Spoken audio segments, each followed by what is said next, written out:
एपोकलिप्टो world cinema की एक बहुत ही बेहतरीन मूवी जिसमें हमें अमेरिका की मॉडर्न सिविलाइजेशन से पहले की कहानी को दिखाया गया है। दरअसल अमेरिका में पहले माया सभ्यता थी और ये छोटे छोटे कबीले थे जो आपस में लड़ते रहते थे, और उसके बाद यहाँ पर यूरोपियन इन्वेडर्स आए जिन्होंने इनको पूरी तरह से अपने कब्जे में ले लिया, और ये कहानी उसी माया सभ्यता को रिप्रेजेंट करती है।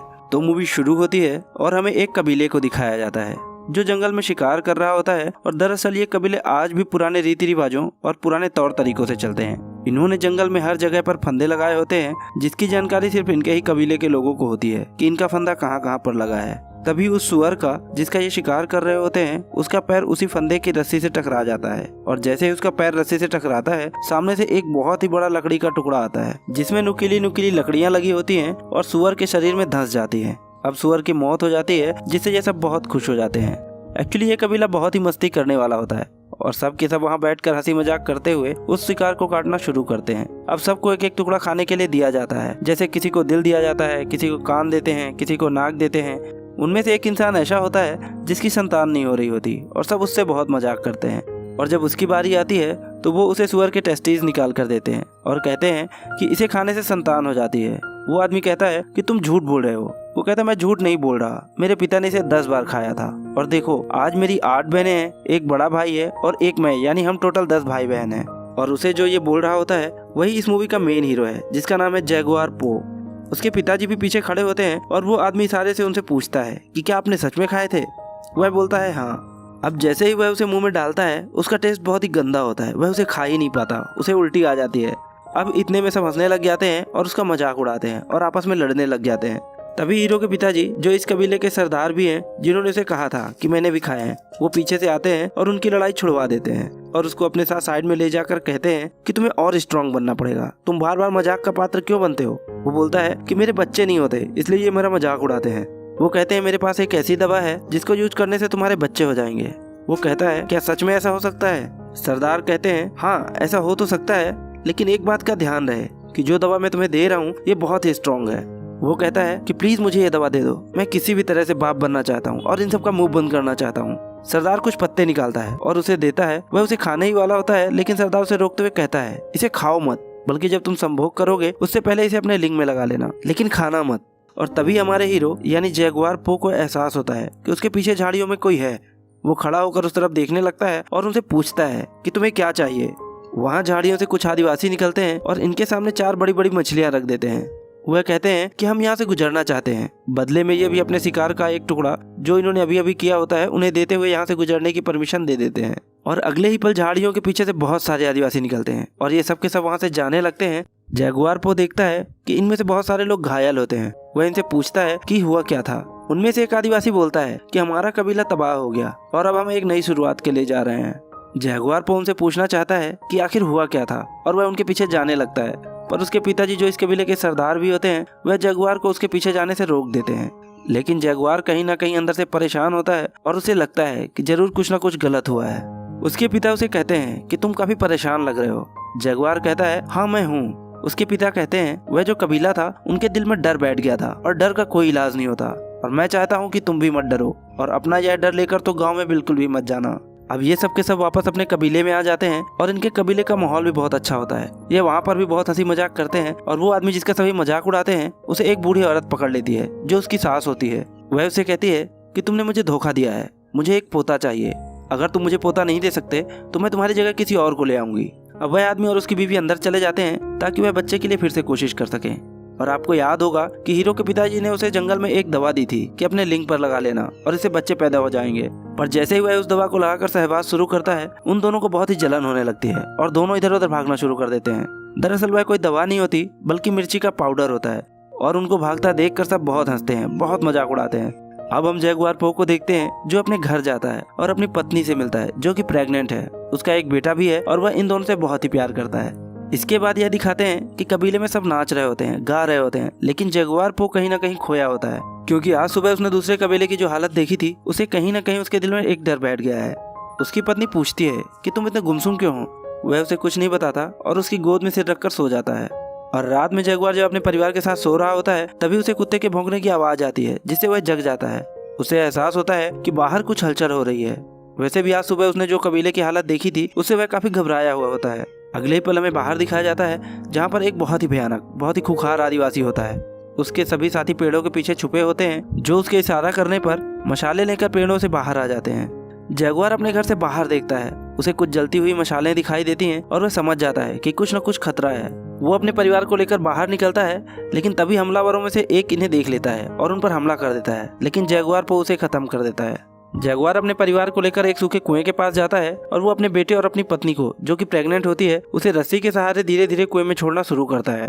और जब वो नीचे जा ही रहे होते हैं, तभी उन हमलावरों में से एक आदिवासी जगुआर को देख लेता है और वो भागता हुआ उसकी तरफ आता है, लेकिन जगुआर जल्दी जल्दी अपनी पत्नी और अपने बच्चे को नीचे छोड़ने लगता है, जिससे वो नीचे गिर जाते हैं। तभी वो आदिवासी इन तक पहुंच जाता है, पर जगुआर उसे पैर से गिरा देता है और इससे पहले कि वो कुएं के अंदर गिरता, जगुआर उसका पैर पकड़कर खींच लेता है।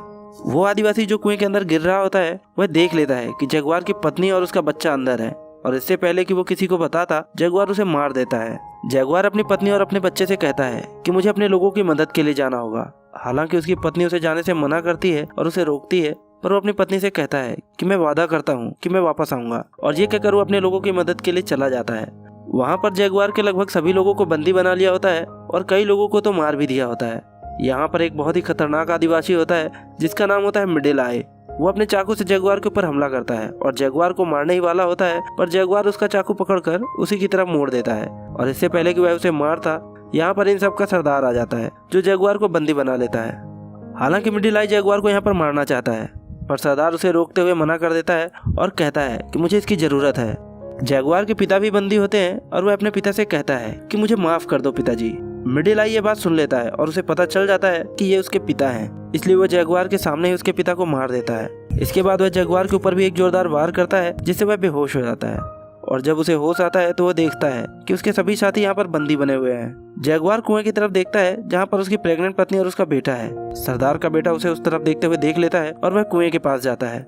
वह देखता है कि कुएं के अंदर एक रस्सी लगी हुई है, इसलिए उसे शक होता है और वो कुएं के अंदर देखता है, लेकिन उसे कोई दिखाई नहीं देता, क्योंकि जगुआर की पत्नी और बेटा कुएं के अंदर ही एक पत्थर के नीचे छुप जाते हैं। वो ऊपर से एक बहुत बड़ा पत्थर भी फेंकता है, लेकिन उसे कोई हलचल नजर नहीं आती। इसके बाद जो रस्सी लगी होती है वह उसे काट देता है, यानी कि अब चाह कर भी जगुआर की पत्नी और बेटा ऊपर नहीं आ सकते थे। और अब इन्होंने जितने भी कबीले वालों को बंदी बनाया होता है, इन सबको अपने साथ लेकर एक लंबे सफर पर निकल पड़ते हैं। रास्ते में इन्हें वो कबीले वाले भी मिलते हैं जो सुबह इन्हें मिले थे, जिन्होंने इन्हें मछलियां दी थी, जो यहाँ से किसी दूसरी जगह पर अपना कबीला बसाने के लिए जा रहे थे।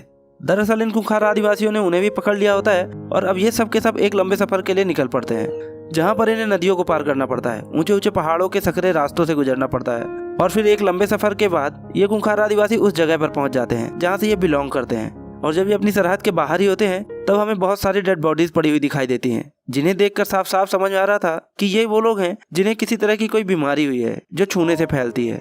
यहाँ पर एक बच्ची भी होती है जो जिंदा होती है, और वह इन खूंखार आदिवासियों के साथ आना चाहती है, लेकिन ये लोग उसे नहीं आने देते।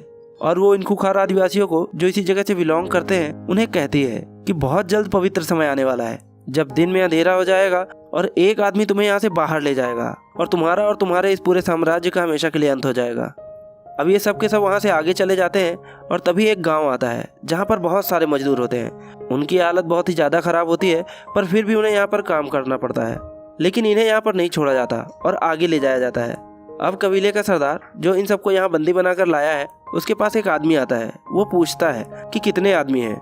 वो कहता है कि मेरा बेटा बताएगा, लेकिन इस बार पैसे अच्छे चाहिए। यानी कि ये लोग इन्हें यहाँ पर पकड़कर इसलिए लाए हैं ताकि इन्हें बेच सकें।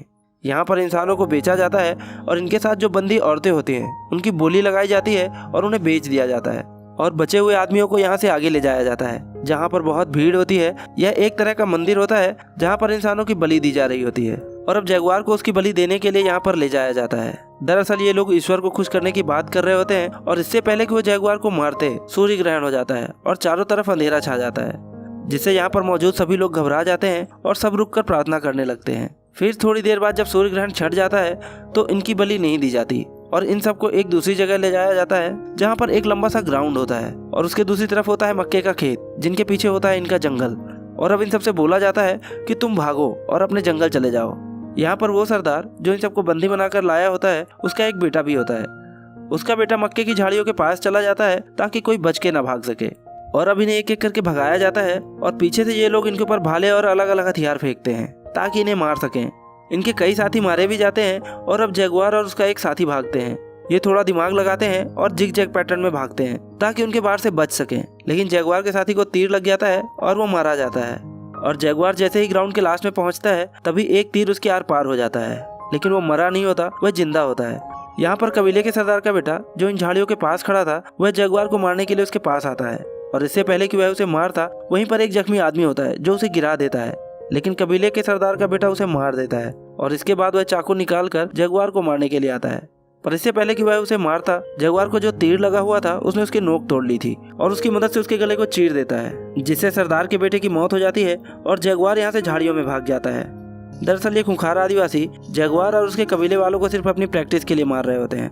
अब जगुआर यहाँ से भाग जाता है और वो घायल भी होता है और भागते भागते एक गिरे हुए पेड़ के ऊपर जो कि ऊपर की तरफ जा रहा होता है उस पर चढ़ जाता है और छुप जाता है। दूसरी तरफ कबीले के सरदार का बेटा मर चुका होता है, जिससे वह पूरी तरह से बौखला जाता है और अब वह किसी भी तरह से जगुआर को खत्म करना चाहता है, इसलिए वो अपने साथियों के साथ जगुआर का पीछा करना शुरू कर देता है। ये सब के सब उस पेड़ के नीचे से गुजरते हैं जिसके ऊपर जगुआर होता है, लेकिन ये उसे देख नहीं पाते। और कुछ दूर जाने के बाद कबीले का सरदार अपने एक आदमी के कंधे पर खून देखता है जो कि उसका नहीं होता। वह समझ जाता है कि यह जगुआर का ही खून होगा जो कि किसी पेड़ के ऊपर है, इसलिए अब सबके सब वापस जगुआर को ढूंढने के लिए आते हैं। वहीं जिस पेड़ पर जगुआर होता है वो देखता है कि वहाँ पर एक जगुआर यानी जानवर का बच्चा होता है, और तभी उसकी माँ भी वहाँ पर आ जाती है और जगुआर पर हमला कर देती है। जगुआर अब भागना शुरू करता है और जिस तरफ वो कबीले वाले गए होते हैं उन्हीं की तरफ वह भागने लगता है। जगुआर अपनी पूरी तेजी से भाग रहा होता है और उसके पीछे खूंखार जानवर होता है, लेकिन इससे पहले कि वो जानवर जगुआर को पकड़ता, उसके और उस जानवर के बीच में एक कबीले वाला आदमी जो कि जगुआर को मारना चाहता है वो आ जाता है और वो जानवर उसे मार देता है। जगुआर यहाँ से तो बचकर निकल जाता है, लेकिन कबीले वाले अब भी लगातार उसका पीछा कर रहे होते हैं और एक मोमेंट ऐसा आता है जहाँ पर रास्ता खत्म हो जाता है। दरअसल ये बहुत ही ऊंचा झरना होता है और यहाँ से कूदने का मतलब शायद मौत है, लेकिन उसके पीछे भी मौत है, इसलिए जगुआर वहाँ से कूद जाता है। उसकी किस्मत अच्छी होती है कि वो बच जाता है और किनारे पर पहुँच जाता है, और जब वो ऊपर देखता है तो वहाँ पर कबीले का सरदार और उसके बहुत सारे आदमी उसे देख रहे होते हैं। जगुआर अब इन लोगों को ललकारता है क्योंकि वह अपने जंगल में आ चुका था जहाँ पर वो शिकार किया करता था। वह कहता है कि मेरे दादा ने यहाँ पर शिकार किया था, मेरे पिता ने यहाँ पर शिकार किया था, मैंने भी यहाँ पर शिकार किया और मेरे बच्चे भी यहाँ पर शिकार करेंगे, अगर हिम्मत है तो आ जाओ। ऊपर कबीले के सरदार के साथ एक आदमी होता है, वो कहता है कि हमें इसके पीछे नहीं जाना चाहिए, हमें वापस चले जाना चाहिए। दरअसल उसे उस बच्चे की भविष्यवाणी याद आती है जिसने उसे कहा था कि तुम सबका अंत होगा, एक आदमी आएगा जो तुम्हें तुम्हारे जंगल से बाहर ले जाएगा और इसके बाद तुम कभी वापस नहीं आओगे। सरदार उसे चाकू मार देता है, यानी कि वह अपने आदमी को ही मार देता है, और इसके बाद ये खूंखार आदिवासी एक एक करके वहाँ से कूदते हैं। इसकी वजह से इनके एक आदमी की मौत भी हो जाती है, पर बाकी बचकर किनारे पर आ जाते हैं और जगुआर के पीछे जाते हैं। जगुआर वो आगे भाग रहा होता है और तभी अचानक एक दलदल में गिर जाता है। वह किसी तरह से अपने आप को उस दलदल से निकालता है और उसके पूरे शरीर पर कीचड़ लग चुका होता है। तभी उसका दिमाग घूमता है और वह भागते हुए एक जगह पर रुक जाता है और वह अपने आप से कहता है, मैं हूँ जगुआर पो और ये जंगल मेरा है और मुझे यहाँ से कोई नहीं भगा सकता, मैं किसी से नहीं डरता। और इसके बाद वह उन आदिवासियों से डर के भागता नहीं है, बल्कि उन आदिवासियों को जो इसके पीछे आ रहे होते हैं अलग अलग तरीके इस्तेमाल कर कर एक एक करके सबको मारना शुरू करता है। सबसे पहले वह उनके ऊपर मधुमक्खियां छोड़ता है और इसके बाद वह मेढक के जहर से एक आदमी को मार देता है, और तभी उसके सामने वो आदमी आ जाता है जिसने इसके पिताजी को मारा था, यानी कि मिडिल आई। जगुआर पो देखता है कि बीच में एक हथियार पड़ा हुआ है और मिडिल आई उसकी तरफ भागना शुरू करता है और वह भी उसकी तरफ भागना शुरू कर देता है। और जैसे ही जगुआर हथियार के पास पहुंचता है वह अपने घुटनों के बल घिसटता हुआ उस हथियार को उठा लेता है। मिडिल आई उस पर वार करता है लेकिन वह चूक जाता है, लेकिन जगुआर पो अपने वार से नहीं चूकता और वह उसे मार देता है। अब हम देखते हैं कि यहाँ पर बारिश होना शुरू हो जाती है और जगुआर पो की बीवी और बच्चा कुएं के अंदर होते हैं जहाँ पर लगातार पानी भर रहा होता है। उसकी पत्नी को अब यहाँ पर लेबर पेन भी शुरू हो जाता है, यानी कि किसी भी वक्त उसकी डिलीवरी हो सकती है, और जगुआर पो भागता हुआ कुएं तक पहुँच जाता है। उसके बीवी बच्चे उससे बोलते हैं कि हमें बाहर निकालो क्योंकि वह डूब रहे होते हैं, पर अब भी बचे हुए 3 आदिवासी उसके पीछे आ रहे होते हैं। उन तीनों में से 2 आदिवासी कुएं पर रुक जाते हैं क्योंकि वह देखना चाहते हैं कि कुएं के अंदर कौन है। वह उसके बीवी और बच्चों को देख लेते हैं, और कबीले का सरदार जो कि सबसे ज्यादा खूंखार है वह जगुआर के पीछे भाग रहा होता है, और जगुआर भागते भागते अचानक एक जगह रुक जाता है। जगुआर ने उसके बेटे को मारा था, इसलिए वह उसे दूर से ही तीर मारता है जो कि उसके दिल के थोड़ा सा ऊपर लगता है। जगुआर अब जख्मी हो जाता है, लेकिन फिर भी वह खड़ा होकर कबीले के सरदार को चैलेंज करता है। कबीले का सरदार अपना तीर कमान नीचे फेंक देता है और चाकू निकालता है और जगुआर की तरफ भागना शुरू कर देता है, और तभी उसका पैर किसी चीज से टकराता है। दरअसल ये वही फंदा होता है जो जगुआर और उसके कबीले वाले जानवरों को मारने के लिए लगाते थे। जिस तरह से इस कहानी की शुरुआत में भी उन्होंने एक सुअर को मारा था, और जैसे ही उसका पैर उस फंदे से टकराता है सामने से एक बहुत बड़ी लकड़ी आती है जिसमें बहुत नुकीली नुकीली लकड़ियां लगी होती हैं। वह उसकी छाती से टकराती हैं और उसके शरीर के आर पार हो जाती हैं, और कबीले के सरदार की यहीं पर मौत हो जाती है। अब जगुआर को यहाँ से भी भागना पड़ता है क्योंकि बचे हुए 2 आदमी इसी की तरफ आ रहे होते हैं।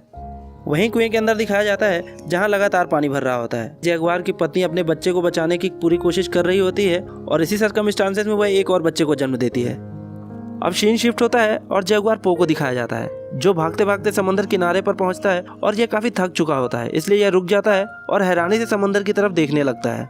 अब वो 2 आदिवासी जो जगुआर को मारना चाहते थे वो भी यहाँ पर पहुंच जाते हैं, पर वह उसे नहीं मारते। वो भी समंदर की तरफ देखने लगते हैं। अब समंदर में हमें बड़े बड़े जहाज दिखाए जाते हैं जो यहाँ पर लंगर डाल रहे होते हैं और छोटी छोटी कश्तियों में कुछ लोग इनके टापू की तरफ आ रहे होते हैं। अब जगुआर को मौका मिल जाता है और वह भागते हुए कुएं के पास पहुंचता है जहाँ पर उसकी पत्नी और बच्चे डूबने वाले होते हैं, लेकिन वह अपने परिवार को बचा लेता है। अब अंत में हमें दिखाया जाता है कि जगुआर अपने परिवार के साथ जंगल में होता है और उसकी पत्नी समंदर में बड़े बड़े जहाजों को देखते हुए पूछती है कि क्या हमें उस तरफ जाना चाहिए। जगुआर कहता है हमें जंगल में जाना चाहिए ताकि हम एक नई शुरुआत कर सकें, और वो दोनों जंगल की तरफ चले जाते हैं। दरअसल इन बड़े बड़े जहाजों में जो लोग आए होते हैं वो यूरोपियंस होते हैं जो यहाँ पर इस टापू पर अपना कब्जा जमाने के लिए आए हैं, और इनके पास इतने आधुनिक हथियार होते हैं कि ये आदिवासी कबीले वाले जिन्हें माया सभ्यता कहा जाता है वो इनका मुकाबला नहीं कर सकते। और इसी के साथ ये मूवी खत्म हो जाती है। दोस्तों, एपोकलिप्टो वर्ल्ड सिनेमा की एक बहुत ही बेहतरीन मूवी है। इस मूवी में माया लैंग्वेज का यूज किया गया है जिसकी वजह से इस मूवी की भाषा किसी को समझ ही नहीं आती, लेकिन इसे इतने अच्छे से डायरेक्ट किया गया है कि इसमें भाषा की जरूरत ही नहीं पड़ती। इसलिए हम हर किसी को रेकमेंड करेंगे कि आप इस मूवी को एक बार जरूर देखें, क्योंकि ये कहानी अपने आप में ही एक मास्टरपीस है जो सन 2006 में रिलीज हुई थी और IMDb पर इसकी रेटिंग है 7.8। और अगर आपको यह मूवी पसंद आई हो तो वीडियो को लाइक जरूर कर देना और कमेंट करके हमें जरूर बताना कि यह मूवी आपको कैसी लगी। साथ ही अगर आपने हमारे चैनल को अभी तक सब्सक्राइब नहीं किया है तो सब्सक्राइब बटन पर दबाकर बेल आइकन पर क्लिक कर देना। तो मिलते हैं नेक्स्ट वीडियो में किसी नई मूवी के साथ। तब तक के लिए thank you and bye bye.